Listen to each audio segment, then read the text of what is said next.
നമ്മുടെ ഉസ്ബെക്കിസ്ഥാനിലേക്ക് അഡ്മിഷൻ എടുത്ത സ്റ്റുഡൻസ് ഇന്ന് താഷ്കന്തിലേക്ക് പോവാണ്. അപ്പൊ അവരുടെ പ്രീ ഡിപ്പാച്ചർ പാർട്ടിക്ക് വന്നതാണ് ഞാനിവിടെ. ചെയ്യാൻ പാടില്ലാത്ത സംഭവമാണ്. അവിടെ ആരും നമുക്ക് പഠിച്ചിട്ട് വരണം, അത് പഠിച്ചിട്ട് വരണം ഒരിക്കലും ആരും പറഞ്ഞുതരാൻ പോണില്ല. കുറച്ച് അപരിചിതരായിട്ടുള്ള കുറച്ച് ആണുങ്ങൾ അതിനകത്ത് കയറി സ്വാഭാവികമായിട്ട് ഒരു പെൺകുട്ടി കണ്ടാവുന്ന എല്ലാവിധ ടെൻഷനും പേടി എല്ലാം കാവലായിട്ട് എല്ലാ ദിവസവും കൺസിസ്റ്റന്റ് ആയിട്ട് ഈ 1.5 മണിക്കൂർ സ്പെൻഡ് ചെയ്യും, പഠിക്കും എന്നുള്ള ഉറപ്പിച്ചിട്ട് പോവാം.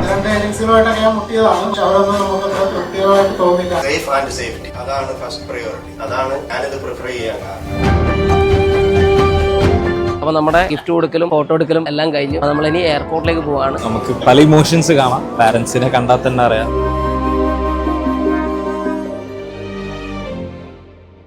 നമ്മുടെ സ്റ്റുഡൻസ് ഒറ്റക്കല്ല പോകുന്നത്, ഷിംനയും കൂടെ അവരുടെ കൂടെ ഉസ്ബെക്കിസ്ഥാനിലേക്ക് പോകുന്നുണ്ട്. പിന്നെ ആഷിക്കും ഓൾറെഡി അവിടെ ഉണ്ട് എല്ലാ കാര്യങ്ങൾക്കും വേണ്ടിയിട്ട്. സോ ഒന്നും പേടിക്കാനില്ല.